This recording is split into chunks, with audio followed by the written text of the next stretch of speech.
Meus irmãos, todos nós temos problemas, certo? Nós podemos listar vários de saúde, né? Estamos com o pastor Lucas em casa, ruim, com dengue. Eu mesmo deixei minha esposa também ruim em casa, não sei se é ou não dengue. Vários de nós temos problemas de saúde. Temos problemas financeiros. Muitos estão com problemas empregatícios, relacionados à ausência do trabalho. Muitos temos problemas de relacionamentos, seja entre os cônjuges, seja entre pais e filhos, filhos e pais, entre irmãos, seja entre amigos, colegas de trabalho, colegas de estudo, faculdade. Todos temos algum problema. Contudo, há um problema que é muito mais sério do que qualquer outro que nós costumamos colocar o nosso pensamento nele. E esse problema é que nós somos ladrões. Nós somos ladrões e nós roubamos a Deus. Nós roubamos a Deus porque roubamos a glória devida a Ele. Diante daquilo que nós temos exposto em Mateus e em Romanos, de que a ira de Deus ela é revelada do céu contra todo tipo de impiedade e injustiça dos homens, e que o dia da colheita, o dia do juízo, o dia do julgamento final, ele tem se aproximado. Eu desejo hoje, meus irmãos, com a ajuda de Deus, conduzir os pecadores impenitentes que me ouvem ao arrependimento, e conduzir a igreja, os pecadores penitentes, os pecadores arrependidos que me ouvem, aqueles que já foram salvos pelo nosso Senhor Jesus Cristo, à adoração, à segurança da salvação, ao consolo e a uma vida de obediência e gratidão. Por isso, vamos ler o livro de Salmos, capítulo 69, a partir do verso 4, onde a santa palavra do Senhor nos diz o seguinte: aqueles que me odeiam sem causa são mais do que os cabelos da minha cabeça. Aqueles que procuram destruir-me, sendo injustamente meus inimigos, são poderosos. Então, restituí o que não furtei. Então, restituí o que não furtei. Verso 5. Tu, ó Deus, bem conheces a minha estultice, e os meus pecados não te são encobertos. Até aqui. Vamos mais uma vez ao Senhor em oração. Curva a sua cabeça comigo. Senhor Deus, nosso bendito Pai, em nome de Cristo Jesus, teu Filho, nosso Senhor, nosso Salvador e nosso mediador, no poder do Espírito Santo, nós ousamos dirigir as nossas vozes a Ti e clamamos a Ti, que Tu nos auxilie nesta manhã.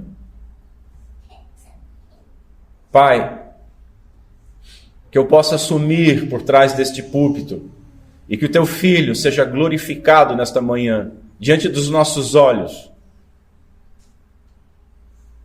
Pai, que aqueles que não entenderam até hoje, que possam entender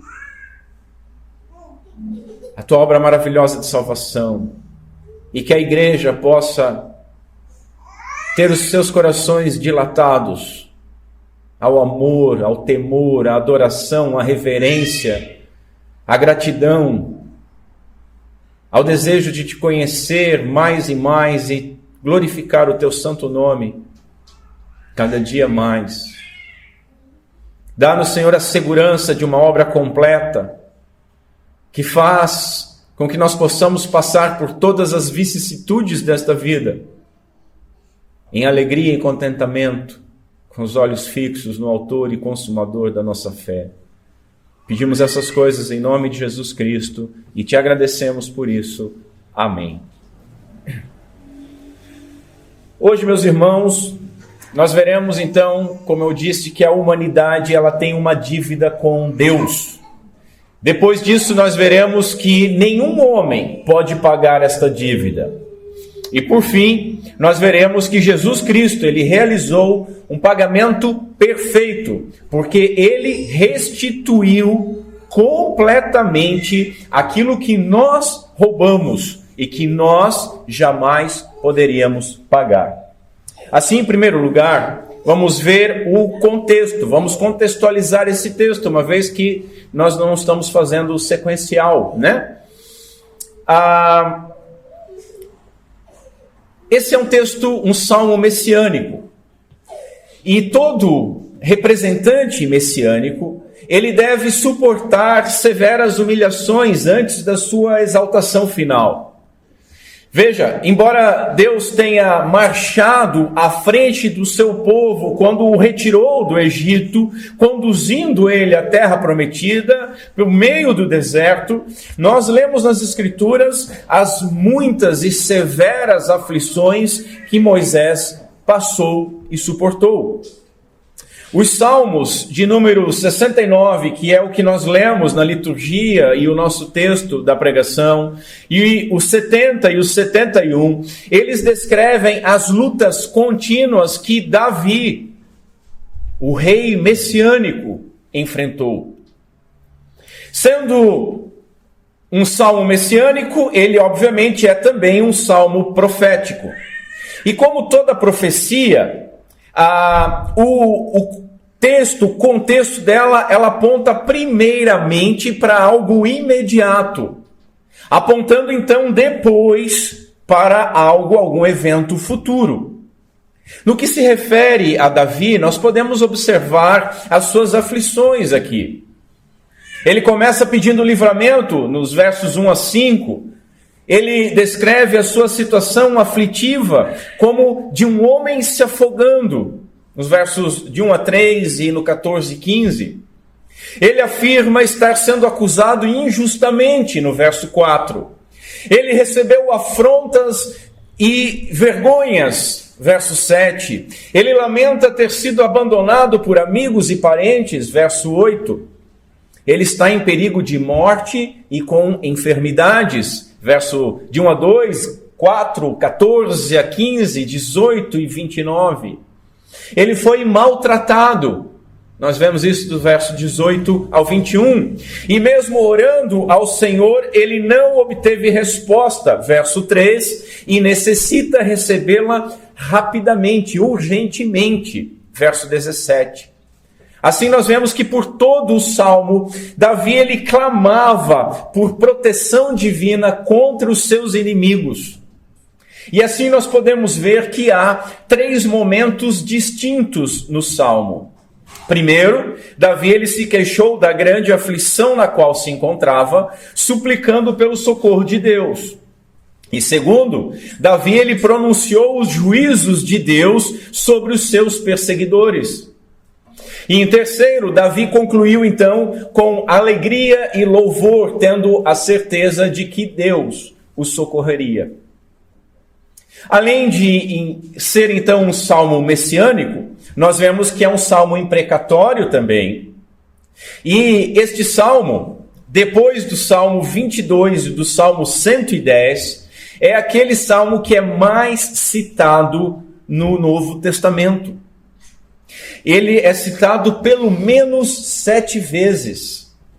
João, Lucas e Paulo citaram este salmo como base para 4 aspectos diferentes da história redentora, que inclui, primeiro, a purificação do templo, depois, a crucificação de Jesus, depois, o julgamento de Judas e depois, o endurecimento de Israel. Então nós estamos diante de um salmo deveras importante. Não que não haja salmos importantes, mas é um daqueles salmos que a gente deve trazer no nosso peito.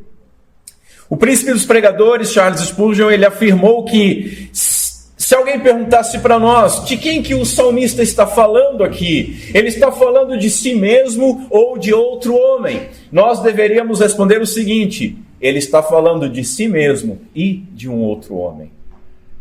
Porque o Salmo, ele expressa, meus irmãos, a angústia de Jesus Cristo, o servo justo de Deus, enquanto ele buscava a vontade do seu Pai durante o seu ministério terreno. Vejamos algumas dessas angústias. Verso 9. Pois o zelo da tua casa me consumiu, me devorou, e as afrontas dos que te afrontaram caíram sobre mim. Não há nem o que dizer sobre isso. Verso 21. Deram-me fel por mantimento, e na minha sede me deram de beber vinagre. E o verso 4.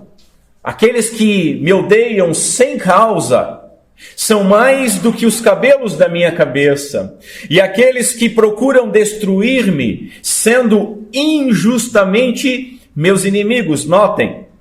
Notem, me odeiam sem causa e procuram injustamente me destruir, sendo injustamente meus inimigos.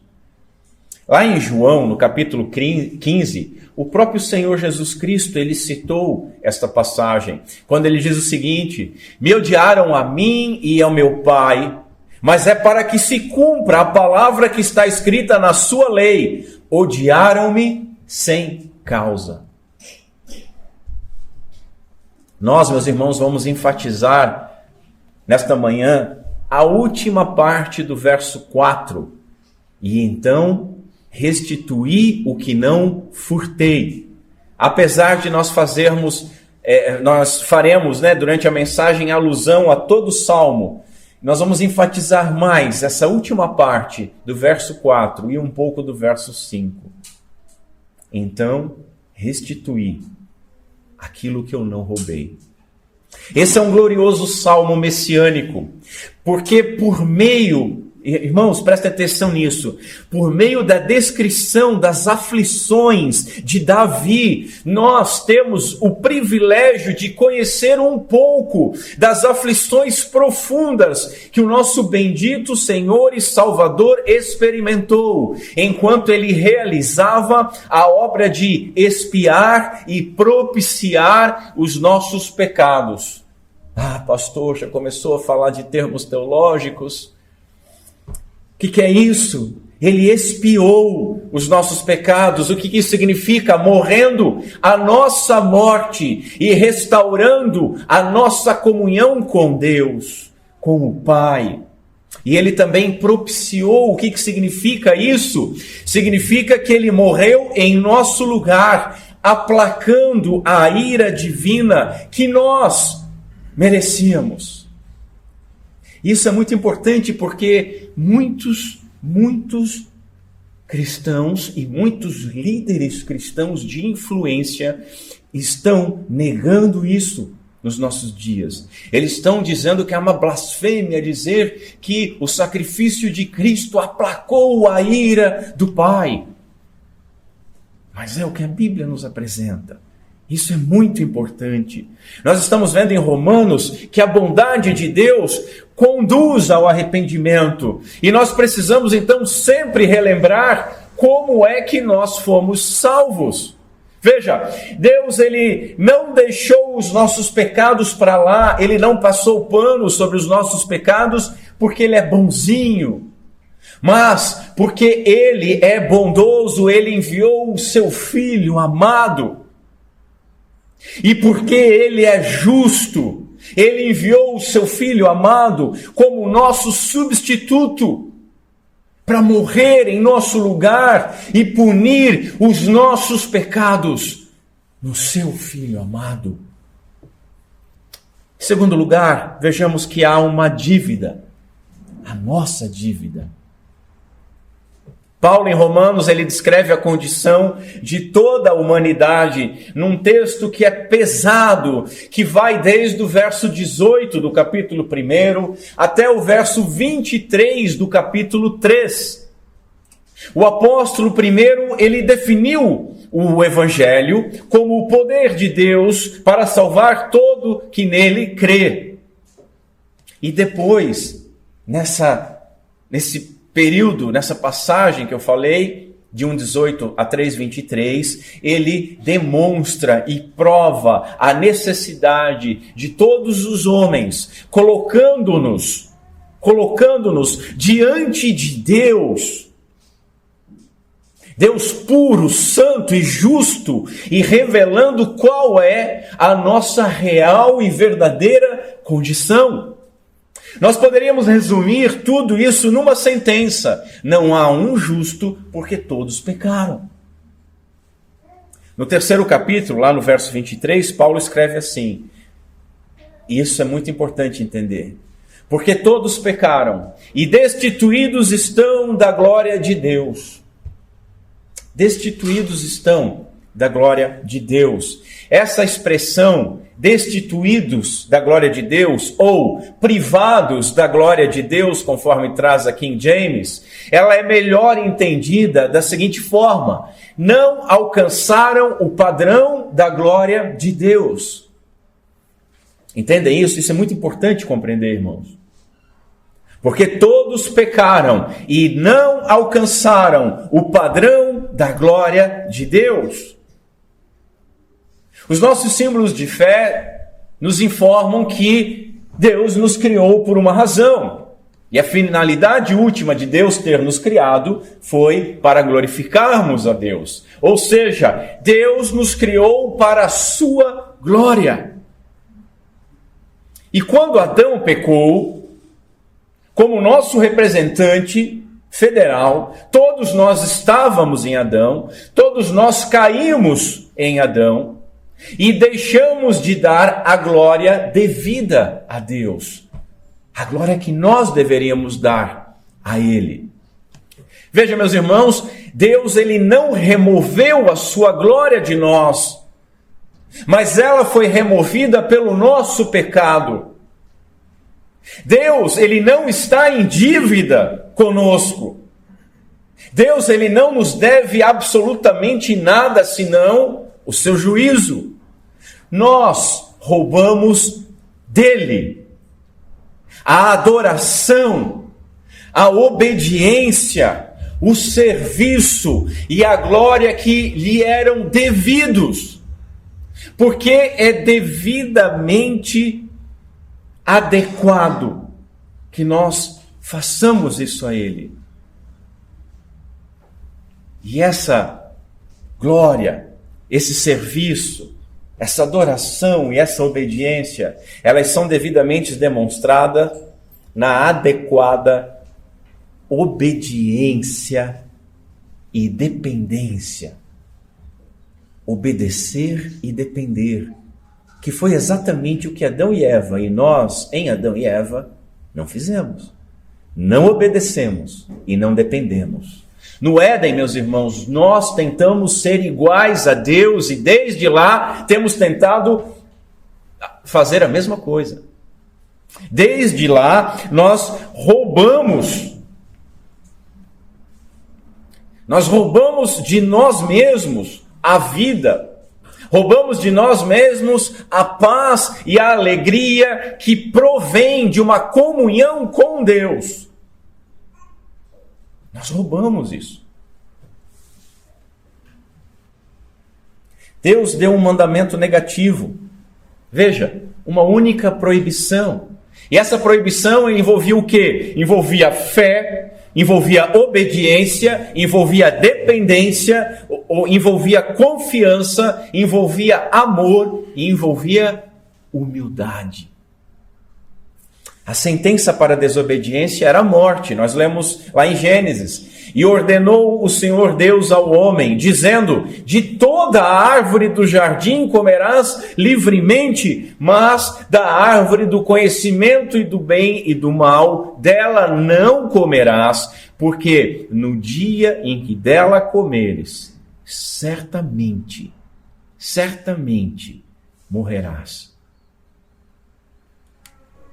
Não era algo impossível de ser feito, mas nós, todos nós, em Adão, escolhemos a árvore da desobediência ao invés de gozarmos a plenitude de todo um jardim. Desde aquele dia, todos nós nascemos mortos em delitos e pecados. Todos nós nascemos escravos da nossa própria natureza caída, inimigos de Deus, buscando substituir a Deus por algo ou alguma coisa. Veja, meus irmãos, hoje nós pecamos porque nós somos pecadores. Nós não nos tornamos pecadores ao pecar. Para ilustrar isso, uma cafeteira, ela produz café. Ela não se torna uma cafeteira porque produziu café. Nós pecamos porque somos pecadores. Já somos. Nascemos assim. Davi vai dizer no Salmo 51, eu nasci em iniquidade e em pecado, me concebeu a minha mãe. Desde o Éden, meus irmãos, nós somos ladrões, roubamos a glória que é devida a Deus e, reafirmo, roubamos a nós mesmos, porque nós perdemos aquele estado de graça e pureza com o qual Deus criou o homem. Nós roubamos também toda a humanidade porque todos estão mortos. Nós roubamos toda a natureza porque toda a criação foi amaldiçoada. Desde aquele dia, nós nos tornamos malditos e um peso nessa maldita terra. Pesado, pastor, mas é a Bíblia. Em terceiro lugar, há uma dívida, e essa dívida, além de tudo, ela é impagável. Nós costumamos diminuir o pecado. Mas o tamanho de cada pecado, ele é enorme. Porque por menor que nós achamos que eles sejam, eles devem ser medidos não por aquilo que foi feito, mas pela grandeza daquele contra quem eles são cometidos. Portanto, todo pecado ele é terrível, porque ele é cometido contra Deus. O próprio Davi diz também, pequei contra ti somente. O Deus eterno, meus irmãos, ele foi desonrado, e a duração da desonra de um ser eterno é eterna. Que grande miséria a humanidade se encontra. Veja, naquela ação desobediente de Adão, e lembro, nós estávamos no Éden com ele. Todos nós quebramos toda a lei de Deus. Nós criamos um outro Deus, e idolatramos um outro Deus, porque caímos na conversa da serpente, e sereis como Deus. Nós fizemos uma imagem mentirosa de Deus e tomamos o seu santo nome em vão, como se ele escondesse algum bem de nós.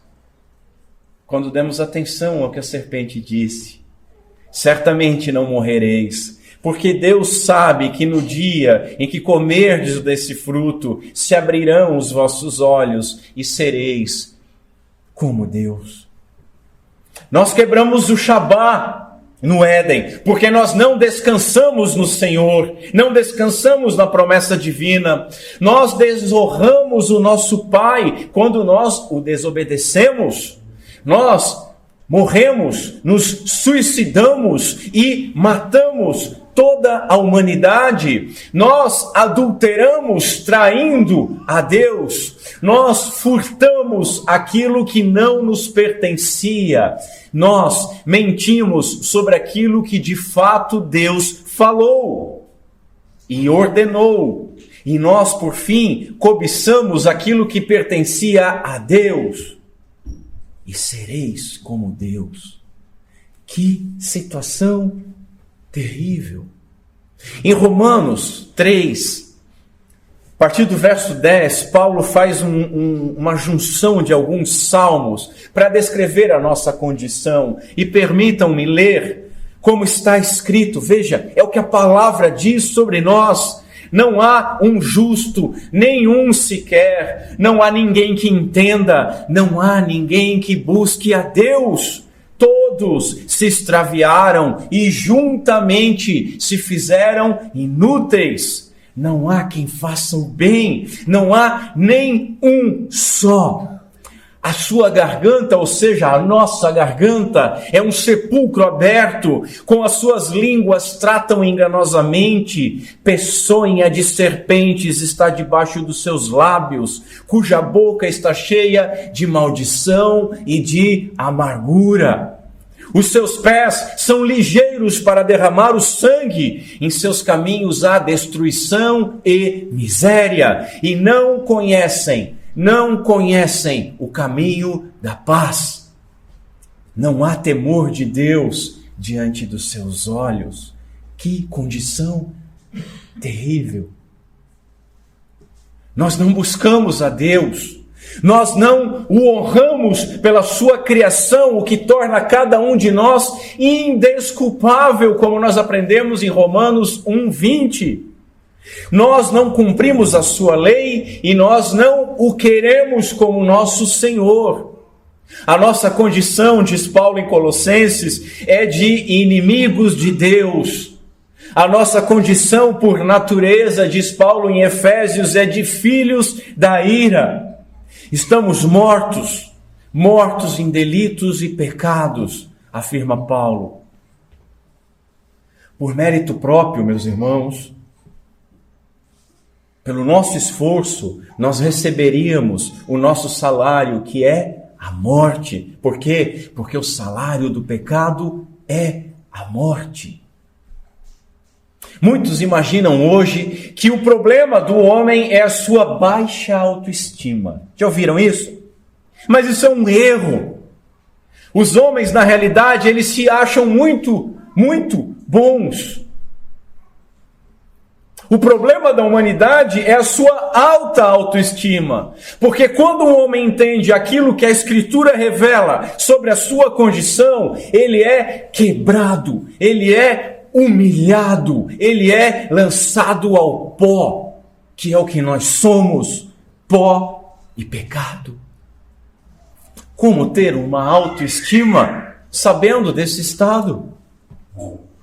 Nós não podemos fazer nada para mudar essa situação, e isso é que é pior. Hoje aprendemos com os gurus, os coaching, que você deve fazer o seu destino. Não há nada que nós podemos fazer.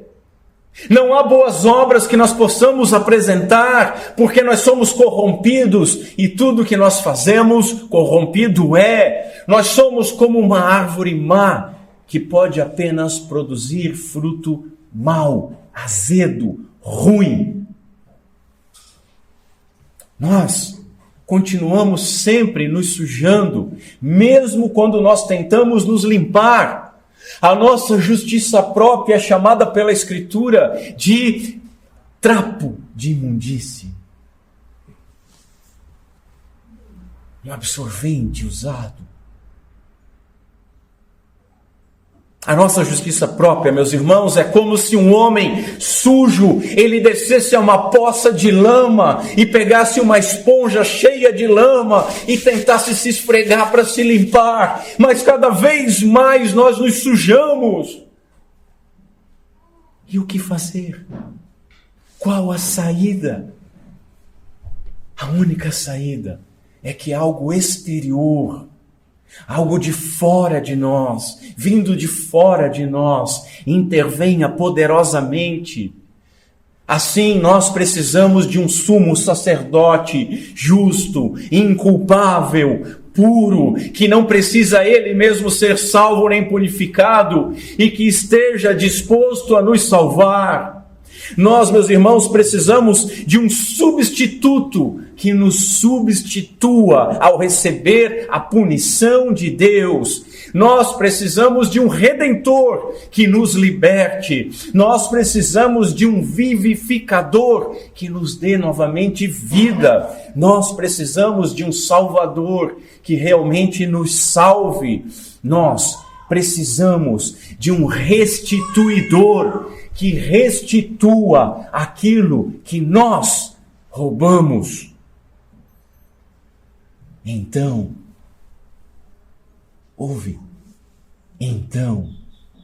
restituir aquilo que não roubei.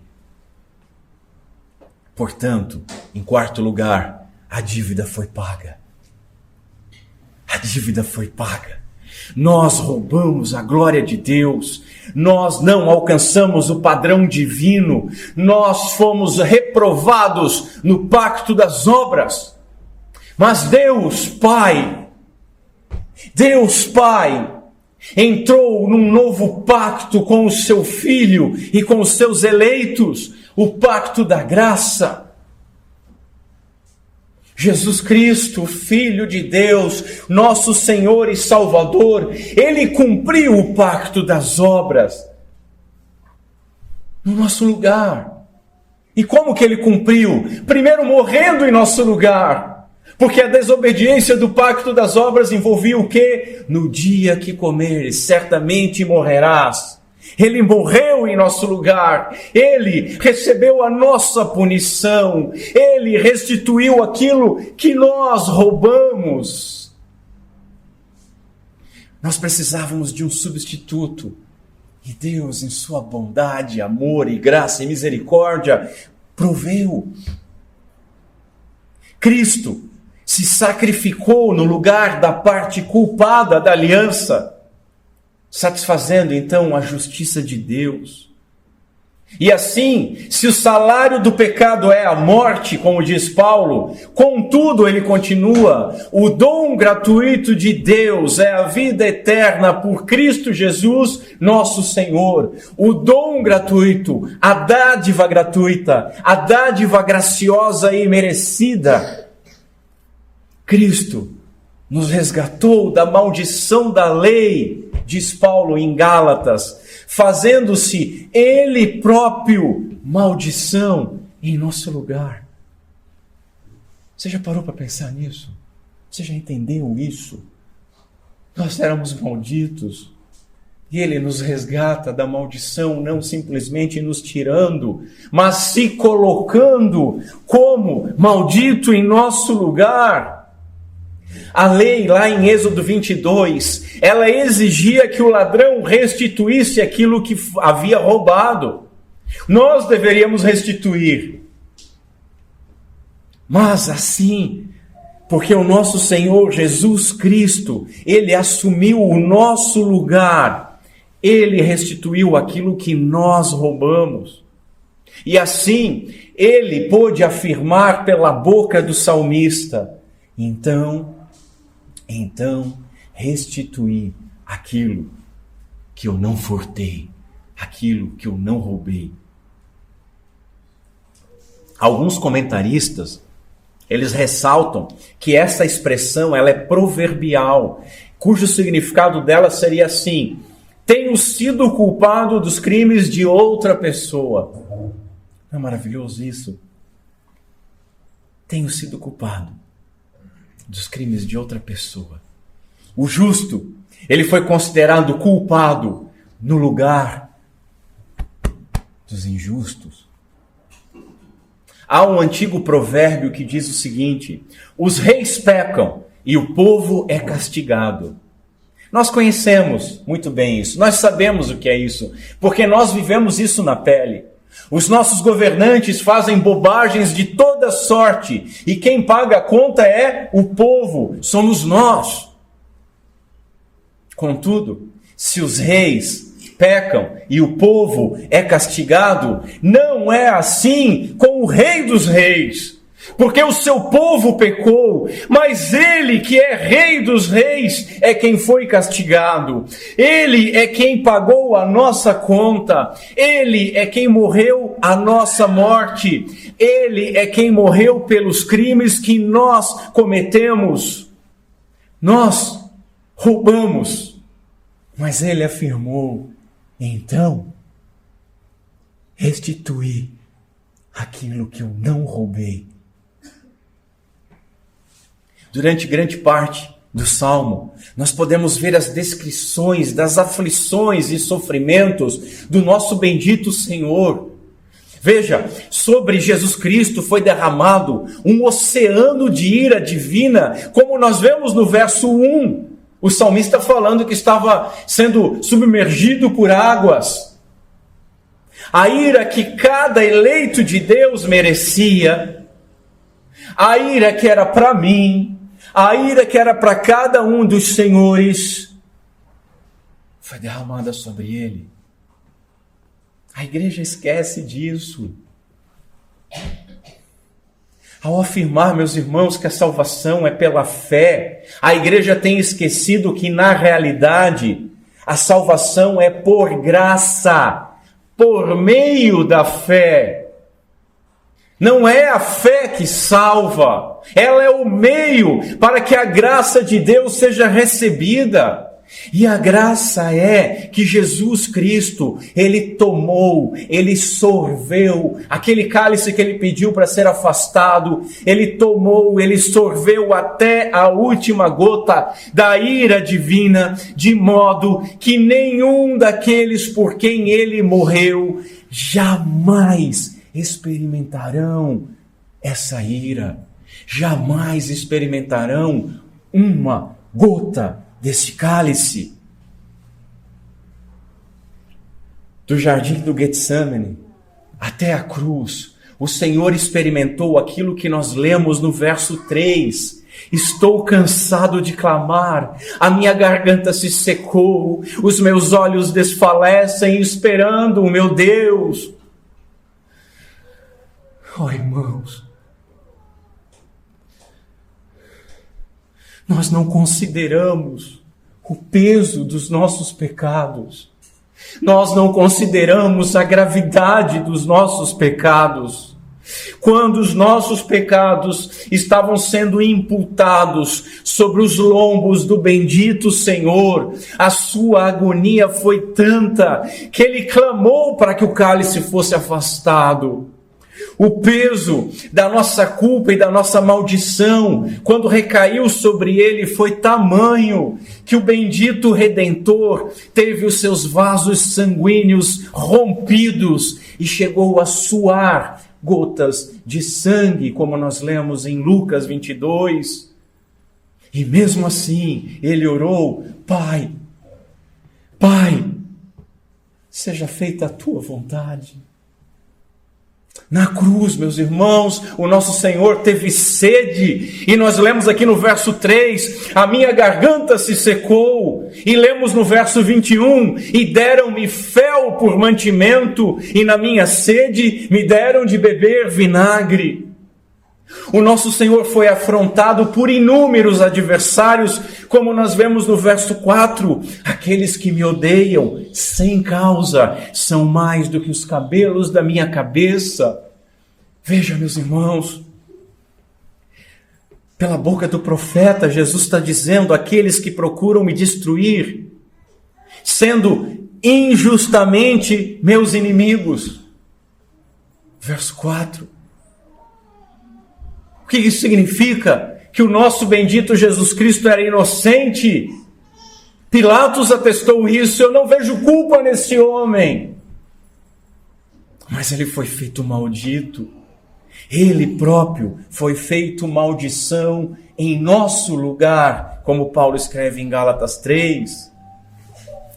Muitos intérpretes, eles temem o verso 5 que nós lemos. Intérpretes que eu falo, gente boa, gente da estatura de Spurgeon, gente da estatura de Calvino. O que diz o verso 5?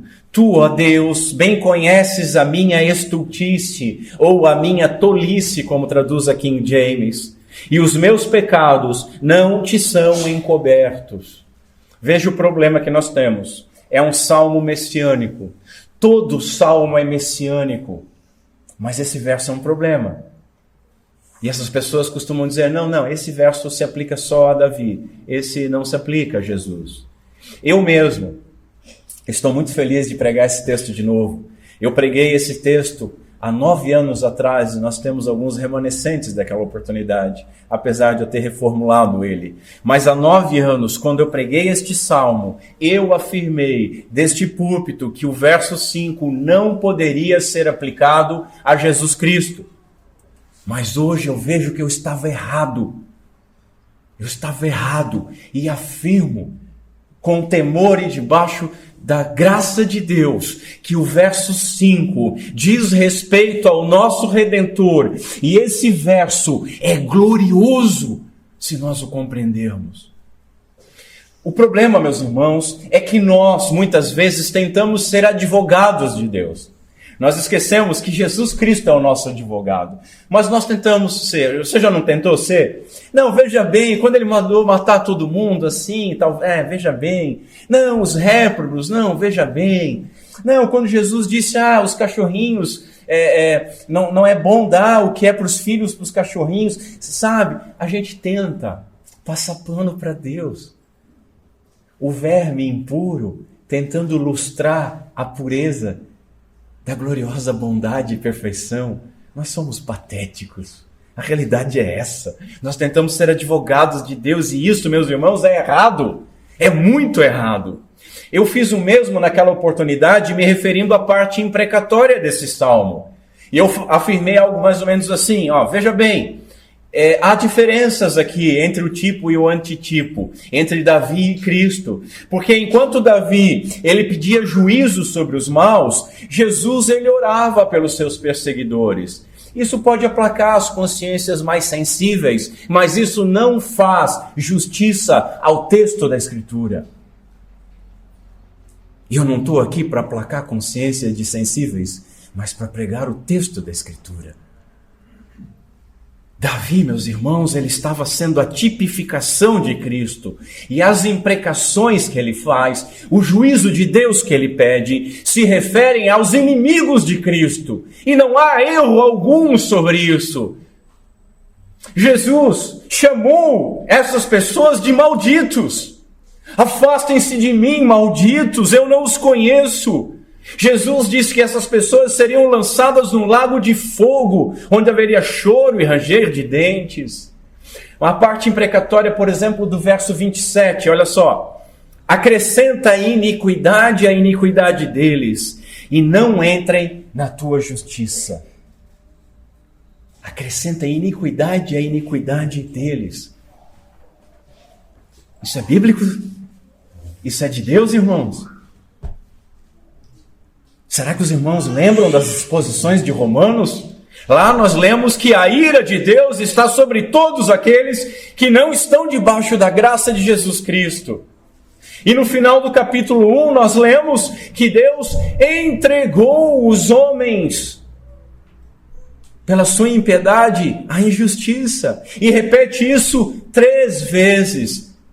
3 vezes. Deus entregando os homens às suas próprias cobiças e seus corações endurecidos. Então não há problema. Tudo bem, pastor, você falou dos versos imprecatórios, mas eu estou pensando no verso 5. O Senhor disse que era glorioso, eu não consigo ver isso. Vamos lá. Primeira coisa, irmãos, que fique bem estabelecido isso. Nós devemos crer de todo o coração e afirmar com toda a convicção e morrer por essa verdade, que Jesus Cristo não tinha nenhum pecado, nenhuma falha, nenhuma mancha, nada.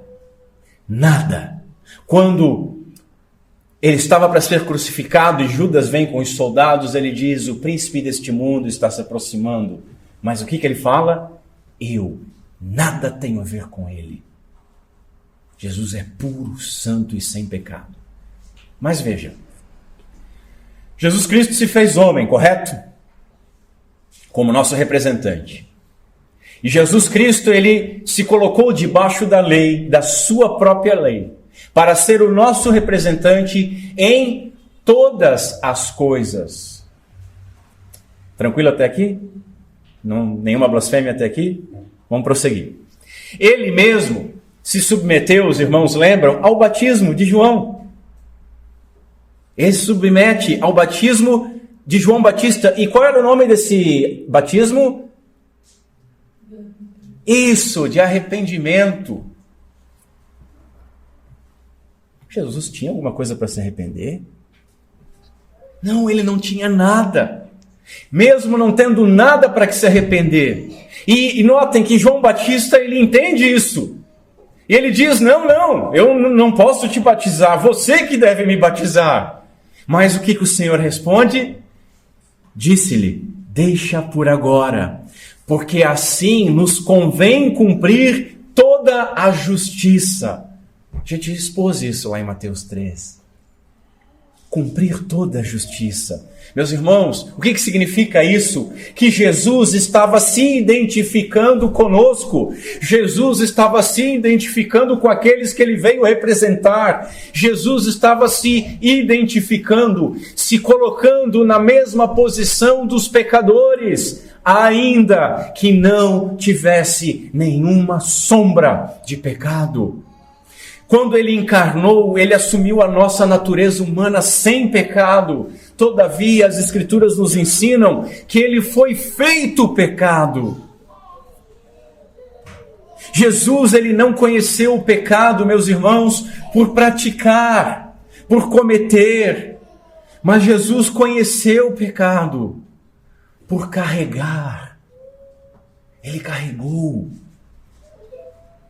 Paulo escreve aos Coríntios dizendo assim, aquele que não conheceu o pecado, Deus o fez pecado, fez ele pecado por nós, para que nele fôssemos feitos justiça de Deus. Estão entendendo quando eu disse que o verso 5 é glorioso? Vamos caminhar. Cristo, meus irmãos, ele nos resgatou da maldição da lei. Mas como que ele fez isso? Ele nos laçou com um laço de amor e nos tirou debaixo dessa maldição? Não! Paulo diz que ele se fez maldição por nós, porque está escrito, maldito todo aquele que for pendurado no madeiro. Gálatas 3. Ele veio substituir. Ele se identifica. Deus o faz pecado. E ele, então, se faz maldição.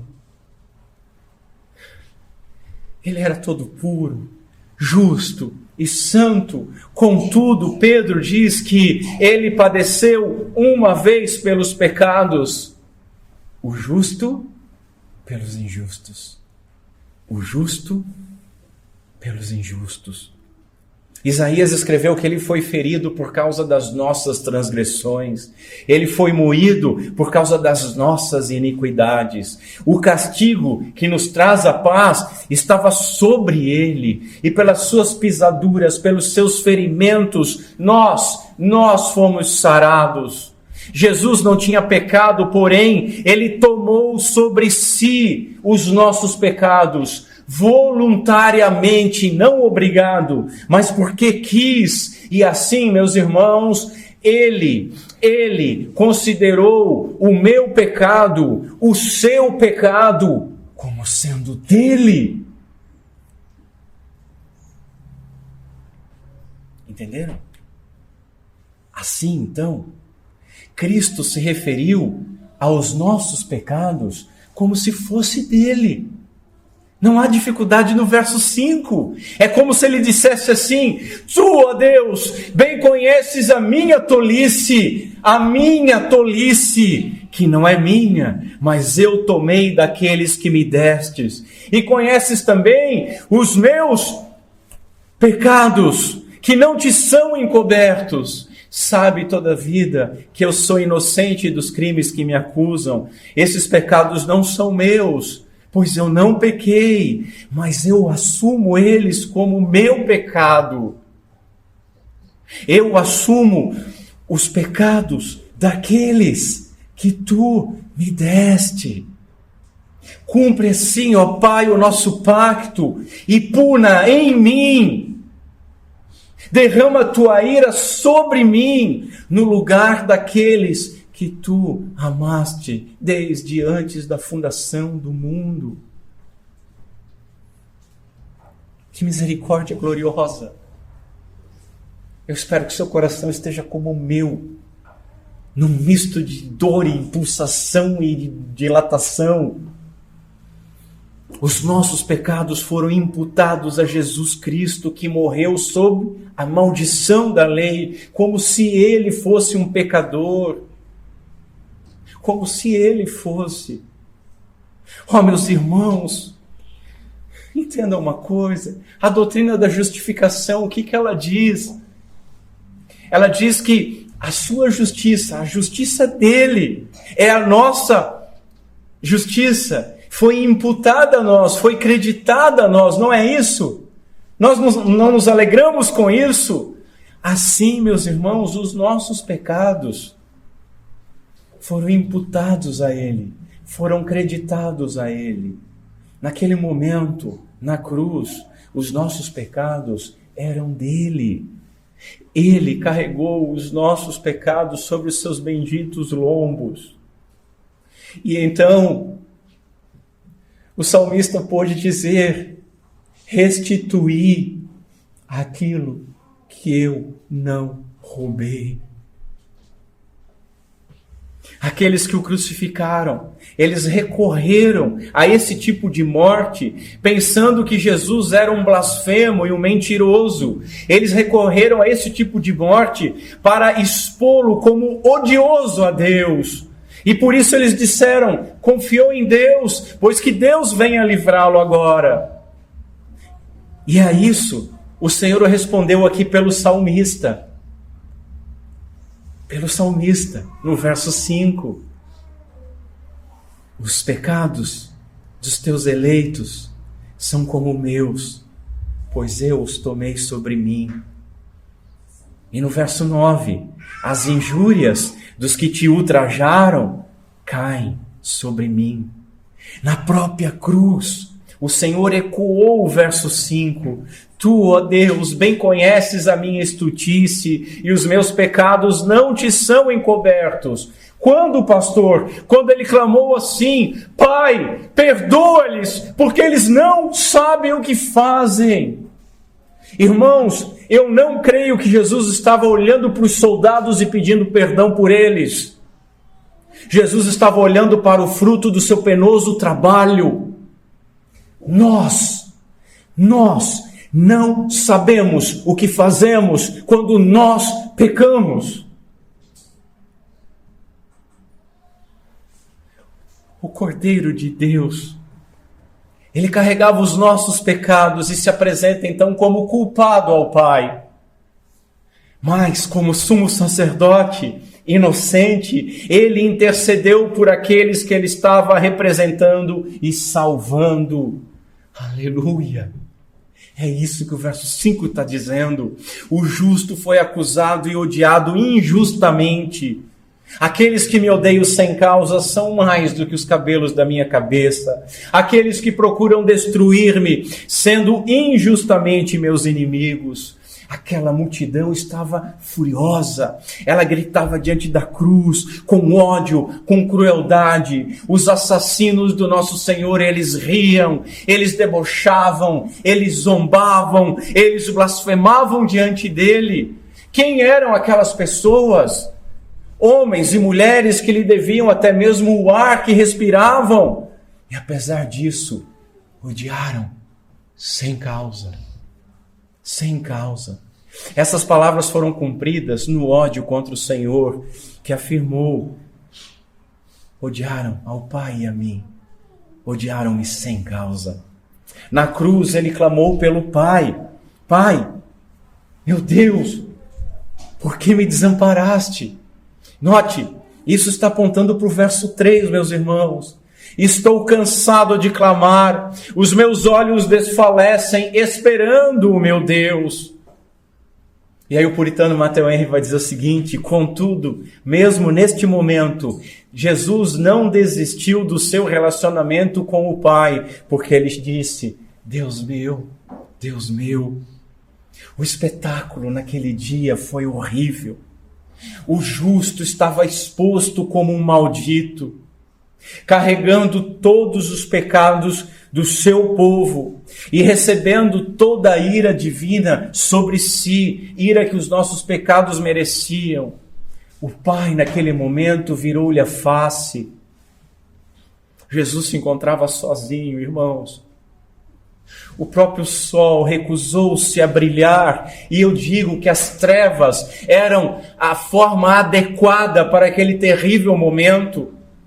Então o Senhor bradou, quando a ira de Deus foi derramada, quando toda a ira que era nossa, por direito, foi derramada sobre ele pôde bradar: está consumado.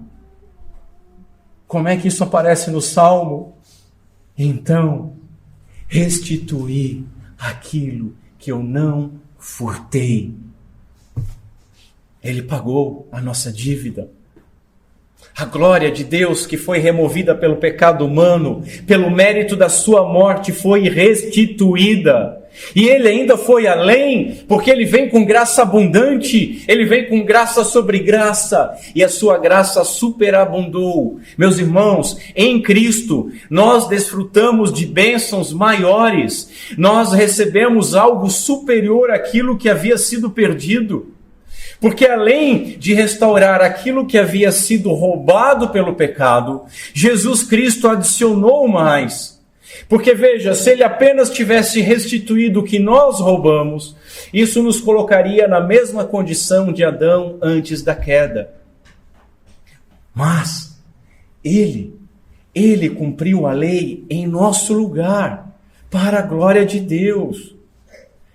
Reafirmo, se todos pecaram e não alcançaram o padrão da glória de Deus, Jesus Cristo, ele alcançou esse padrão por nós e imputou, creditou isso a nós como nossa justiça, de tal maneira que nós deixamos de ser ladrões para sermos declarados justos.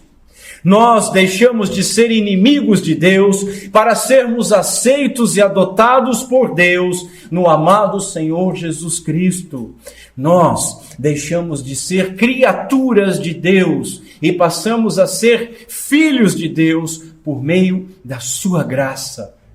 A nossa condição em Cristo é muito melhor de que se Adão jamais tivesse pecado, escreveu um comentarista e eu subscrevo. Ele restituiu o que nós roubamos. Que graça gloriosa. Deixa eu dar algumas aplicações para nós encerrarmos.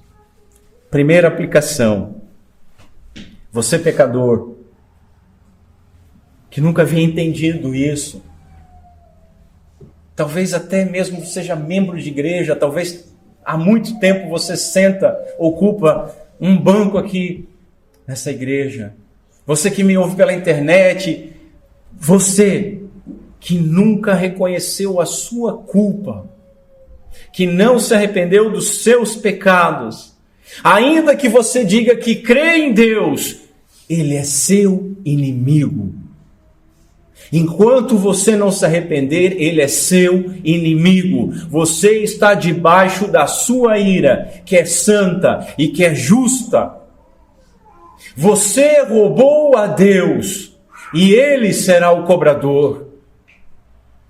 Você está em dívida com Ele. Há uma dívida tão impagável que mesmo a eternidade dos tormentos jamais poderá quitá-la. Por isso que o inferno é eterno. Todavia, Deus, em amor, enviou Jesus Cristo, nosso Senhor, por graça, e pagou essa dívida.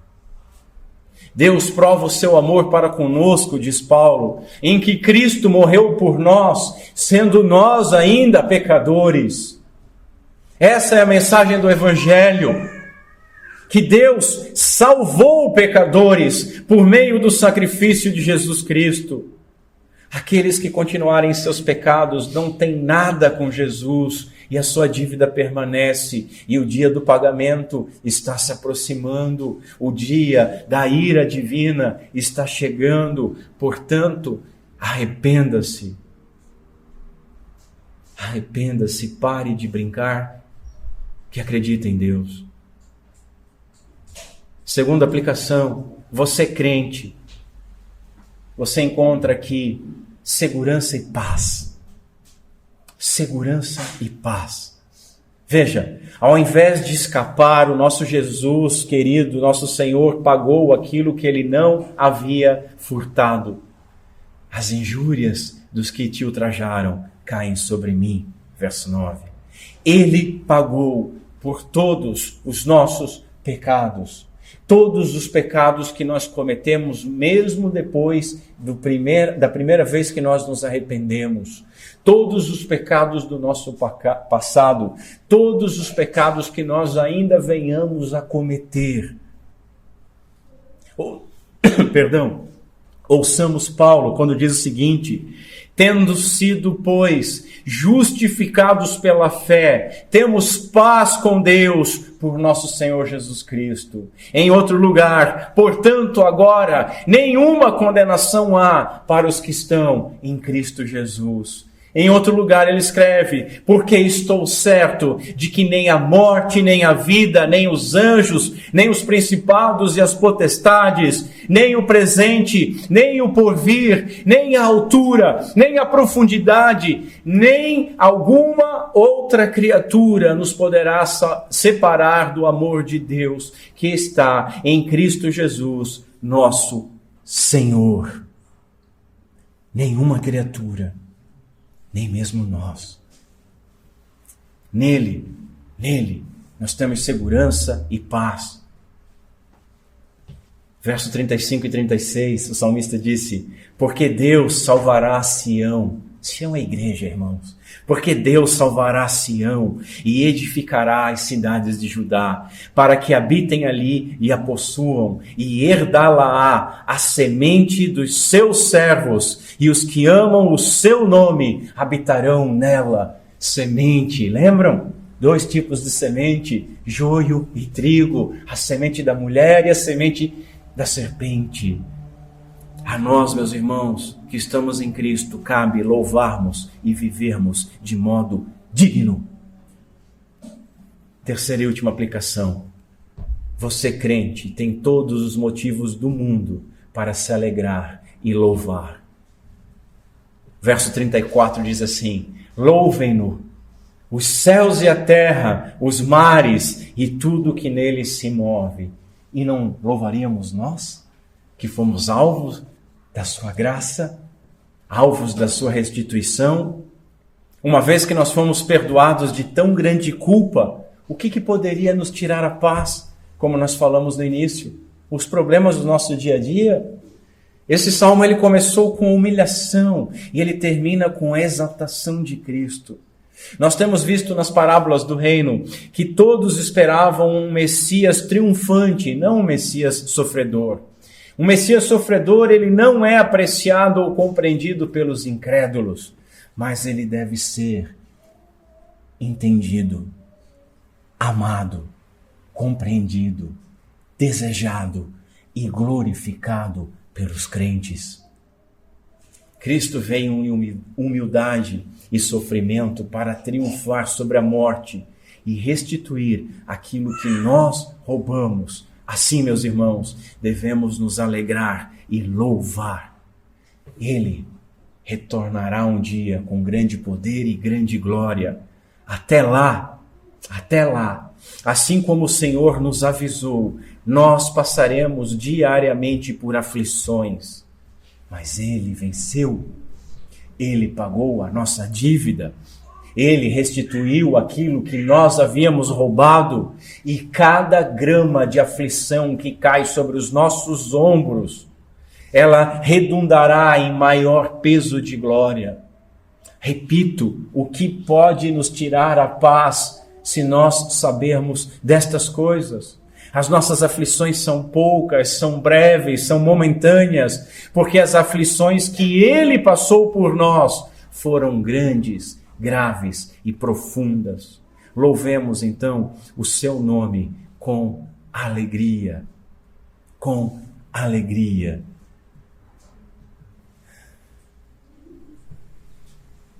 Eu não ia, mas vou ler o artigo 21 da Confissão Belga. Se os irmãos já quiserem ficar de pé para nós orarmos, eu encerro aqui.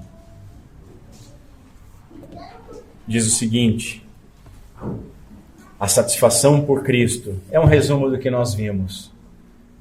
Cremos que Jesus Cristo é um eterno sumo sacerdote segundo a ordem de Melquisedeque, e que Deus confirmou por juramento.